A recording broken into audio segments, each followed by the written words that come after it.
함께 보실 말씀은 사도행전 13장 32절부터 52절까지의 말씀입니다. 사도행전 13장 32절부터입니다.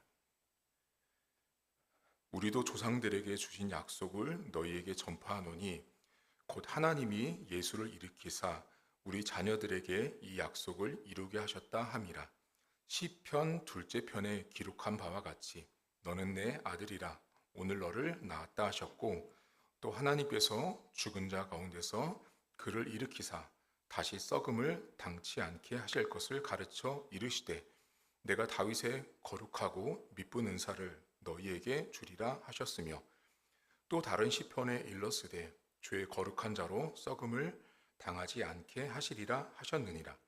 다윗은 당시에 하나님의 뜻을 따라 섬기다가 잠들어 그 조상들과 함께 묻혀 썩음을 당하였으되 하나님께서 살리신 이는 썩음을 당하지 아니하였나니, 그러므로 형제들아 너희가 알 것은 이 사람을 힘입어 죄 사함을 너희에게 전하는 이것이며, 또 모세의 율법으로 너희가 의롭다 하심을 얻지 못하던 모든 일에도 이 사람을 힘입어 믿는 자마다 의롭다 하심을 얻는 이것이라. 그런즉 너희는 선지자들을 통하여 말씀하신 것이 너희에게 미칠까 삼가라. 일렀으되 보라, 멸시하는 사람들아 너희는 놀라고 멸망하라. 내가 너희 때를 당하여 한 일을 행할 것이니 사람이 너희에게 일러줄지라도 도무지 믿지 못할 일이라 하였느니라 하니라. 그들이 나갈새 사람들이 청하되 다음 안식일에도 이 말씀을 하라 하더라. 회당의 모임이 끝난 후에 유대인과 유대교에 입교한 경건한 사람들이 많이 바울과 바나바를 따르니 두 사도가 더불어 말하고 항상 하나님의 은혜 가운데 있으라 권하니라. 그 다음 안식일에는 온 시민이 거의 다 하나님의 말씀을 듣고자 하여 모이니 유대인들이 그 무리를 보고 시기가 가득하여 바울이 말한 것을 반박하고 비방하거늘 바울과 바나바가 담대히 말하여 이르되 하나님의 말씀을 마땅히 먼저 너희에게 전할 것이로되 너희가 그것을 버리고 영생을 얻기에 합당하지 않은 자로 자처하기로 우리가 이방인에게로 향하노라.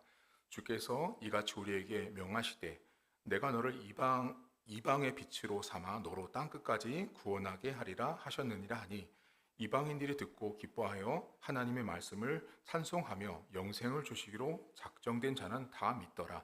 주의 말씀이 그 지방에 두루 퍼지니라.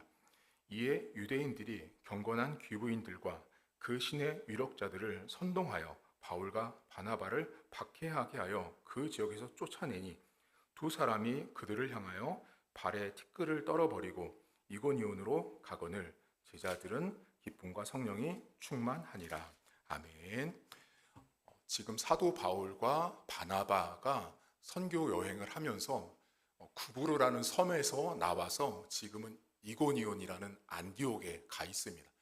이제 육지에서 선교 사역을 하고 있는데, 오늘도 여러분이 본문을 보시면 알지만 바나바와 바울이 아닌 바울과 바나바 이렇게 덩어리로 묶여서 나오는 걸 보실 수 있습니다. 바울이 이제 사역의 중심에 서 있다라는 걸 이 누가가 알려주고 있는데요.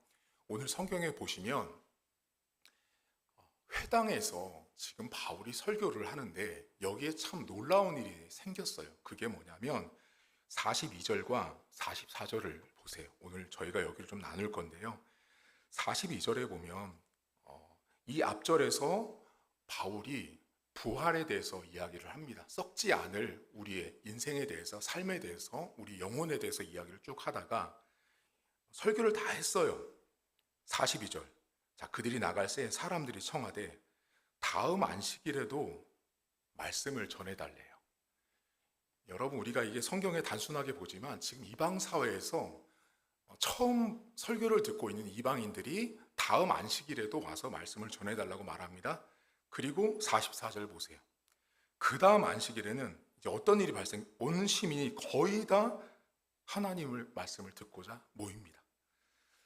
지금 이게 우리로 말하면 다음 주일날도 이곳에 와서 말씀을 전해주세요 라는 말입니다. 우리 이곳에 와서 당신이 전하는 말씀을 듣고 싶으니까 멈추지 말고 와서 말씀을 전해달라라고 이야기를 합니다. 여러분들에게 한번 여쭤보고 싶은 게 있는데요. 여러분들은 다음 주 주일이 기다려지시나요? 저는 이 본문을 제가 신학교 때 이 사도행전을 저는 개인적으로 창세기부터 요한계시록을 신학교에서 많이 배우는 과목 중에 저는 개인적으로 사도행전을 매우 어렵게 공부한 성경책이에요. 왜냐하면 사도행전 1장부터 마지막 장까지 헬라어로 다 필사를 하고 그 필사한 헬라어를 문법으로 분석하는 게 과제였어요. 너무 고된 성경이었는데 제가 그때 이 성경을 보면서 제일 이게 가능해? 라는 질문이 들었던 게 뭐냐면 이방인들에게 설교를 했는데 그 이방인들이 다음 주에도 와서 설교를 해달라고 바울에게 청하고 있는 모습을 보면서 제가 그때 신학교 어린 나이에 그런 생각을 했어요. 내가 과연 나중에 목회를 할 때 내가 목회하는 교회 성도들이 우리 교회에 와서 기다릴까? 내가 그런 목회자가 되면 참 행복한 목회자겠구나라는 생각을 했거든요. 이 사람은 지금 바울 같은 경우는 전혀 믿음의 사람이 아니에요. 그냥 이방인에게 가서 설교를 하고 하나님을 경건하게 믿고 있는 사람들이었지 복음을 몰랐거든요. 근데 주일을 기다리고 있는 거죠. 여러분들은 주일날 기다려지세요? 여러분 신자는요, 신앙생활은요, 주일날이 기다려지는 삶이 되어야 돼요. 우리가 월요일부터 토요일까지 신앙생활을 하고 일상을 살지만 그 일상 속에서 크리스찬들은 반드시 주일날이 기다려져야 돼요. 주일날이 기다려지고 다음 주에 갔을 때 우리 목사님이 무슨 말씀을 전해 주실까에 대한 기대가 없잖아요. 그러면 신앙생활이 무척 어렵습니다. 자, 그런데 이 본문에 이방인들이 이번 주도 다음 주도 말씀 전해주세요 말하고 나서 어디 보시냐면 48절과 52절을 보세요. 저는 여기에 놀라운 게 숨겨 있다고 보거든요. 말씀을 전해달라고 말했고 또 말씀을 전합니다. 그랬더니 결과가 뭐냐면 48절 이방인들이 듣고 기뻐합니다.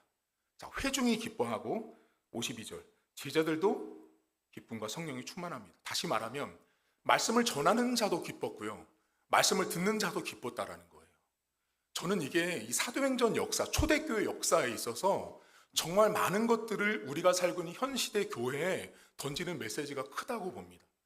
여러분 우리가 말씀을 전하는 저부터 보면 제가 먼저 기뻐야 돼요. 제가 설교를 준비하고 설교를 연구하고 설교를 전하는 게 기뻐해야 돼요. 근데 여러분들이 만약에 저를 볼 때마다 참 우리 목사님 설교 진짜 하기 싫은가 보다.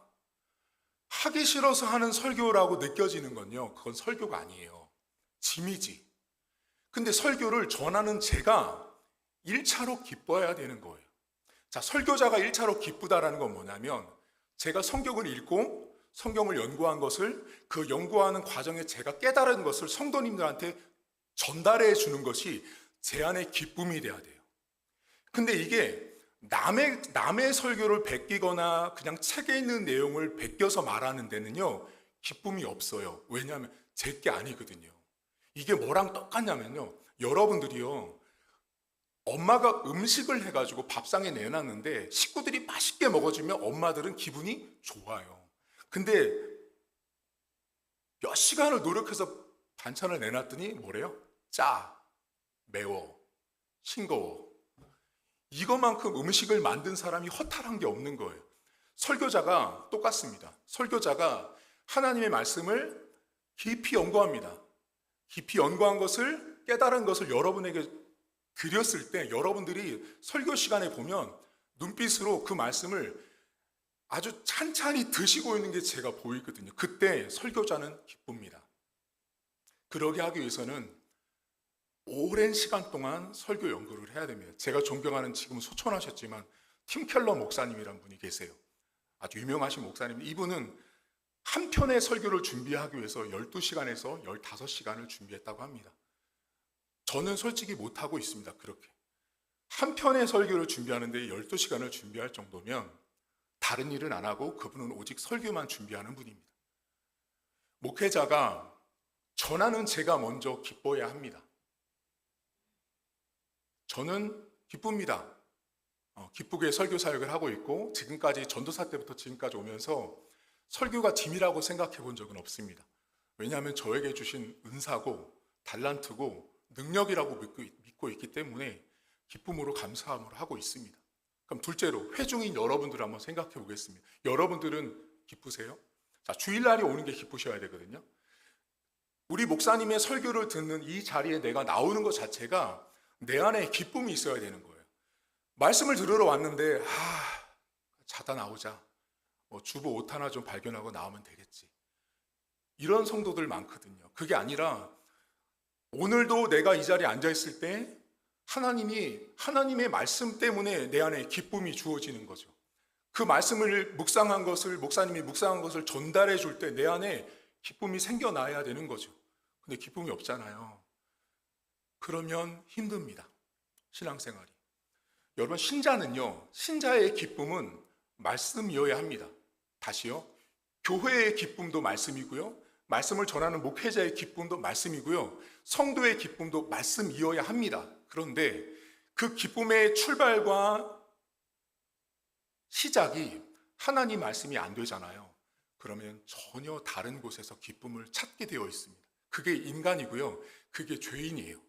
그래서 하나님이 끊임없이 교회를 만들어 놓고 신자들로 하여금 교회에 와서 주일을 지키고 예배를 드리게 한 이유는 여러분들에게 끊임없이 기쁨을 주시는 거예요. 여러분 교회 왔을 때요, 새벽에 오시는 거, 또 주일날 오시는 거 때로는 힘든 분들이 있어요. 신앙이라는 게 어떤 분은 딱딱한 거를 먹는 분도 있지만 못 드시는 분도 있어요. 근데 그분들마다 교회에 와서요, 다 오는 느낌이 다른데 이런 게 있습니다. 교회 왔을 때 올 때는 너무 힘들어요. 근데 예배 끝나고 나갈 때 그 안에 주시는 기쁨이 있어요. 그 기쁨의 수준도 성도의 신앙의 단계에 따라서 다 다릅니다. 제가 보면 모두가 다 목사님의 설교를 다 했으니까 오늘 주일날 예배에 100이었다 그러면 모두가 100을 받는 게 아니에요. 신앙의 수준에 따라서 어떤 사람은 70만 받고 가요. 근데 그것이 그분에게는 베스트예요. 어떤 분은 50만 받고 가도 그분에게도 베스트예요. 따라서 은혜를 주시고 말씀을 통해서 기쁨을 얻는 것은 하나님이 각자의 신앙을 따라서 다 주세요. 상황과 여건에 따라서. 출발은 말씀이 내 안에 기쁨이 되어야 하는 거예요. 오늘 두 가지를 기억하세요. 우리 교회는요, 제가 바라기는 주일날이 기다려지는 교회로 만들고 싶어요. 저는요. 그렇게 만들어 가야 하고 그것이 신앙생활의 저는 출발이고 기본이라고 생각하는 사람이에요. 교회 왔는데 이런 분들이 있어요. 야, 이번 주 주일날 교회에서 이런 행사 한대. 그러면 이런 분들이 있고요. 세상에서 좀 놀던 분들 있잖아요. 좀 놀던 분들, 그래? 그러면 이번에 가서 내가 좀 뭐 좀 해야겠네. 내가 이것 좀 하면 도움이 되겠네라고 하지만 그분은 그거 다 하고 나면 집에 갈 때 뭐라 그러는지 아세요? 허탈해, 허무해. 근데 말씀의 기쁨을 얻은 사람들은요, 절대로 교회를 나갈 때 허탈해, 허무하다라는 말을 하고 교회를 떠나지 않습니다. 그 마음 가운데 하나님이 주시는 기쁨을 가지고 집으로 돌아갑니다. 집으로 돌아가는 길이요, 어떤 분들은 우리 교회도 지금 현재 계시지만 1시간씩 걸립니다. 2시간씩 걸려요. 근데 교회 오는데 기뻐요. 멀지 않아요. 거리로 교회를 오는 게 아니라는 거죠.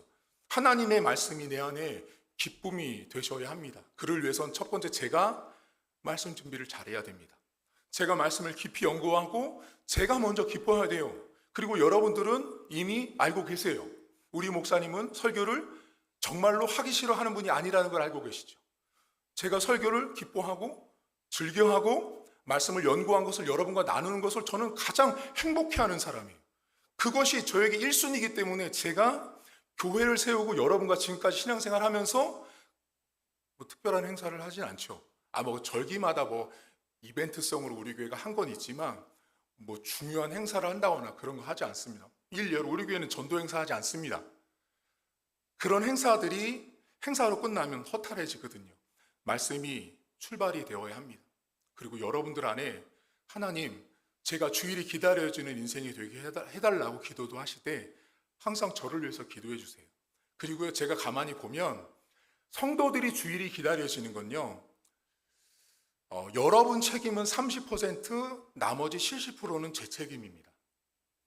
성도들의 30%는 무슨 책임이냐면 분명히 내일이 주일인데 준비 안 하고 오시는 분들이 있거든요. 술 먹거나 뭐 어디 가거나 여행 가거나 이러면 자기가 준비가 안 된 거예요. 그리고 나머지 70은요 다 모두 목회자의 탓이에요.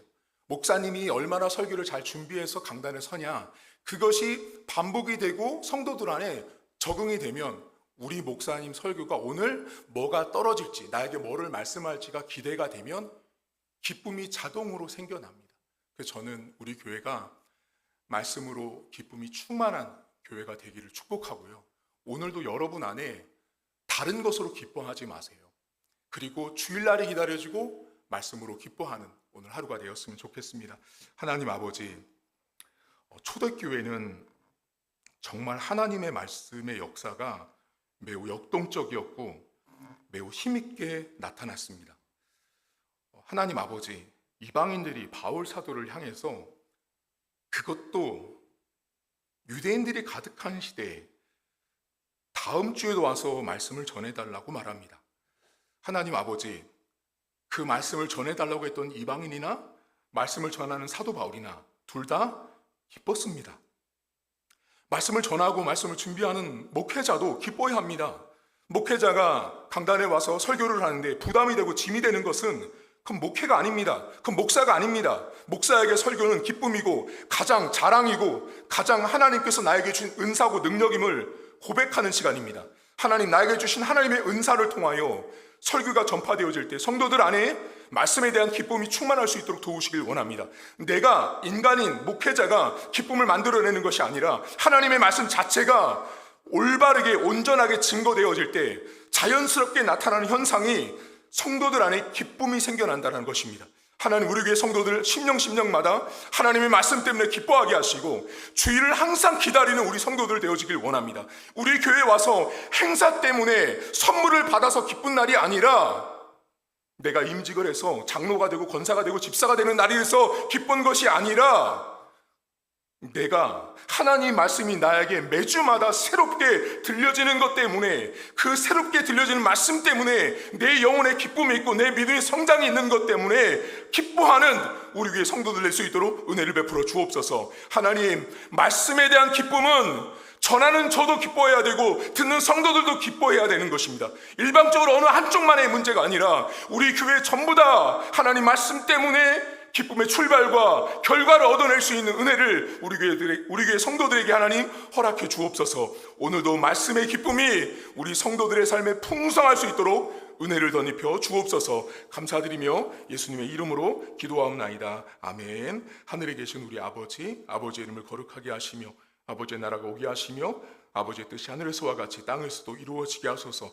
오늘 우리에게 일용할 양식을 주시고 우리가 우리에게 잘못한 사람을 용서하여 준 것 같이 우리 죄를 용서하여 주시고 우리를 시험에 빠지지 않게 하시고 악에서 구하소서. 나라와 권능과 영광이 영원히 아버지의 것입니다. 아멘.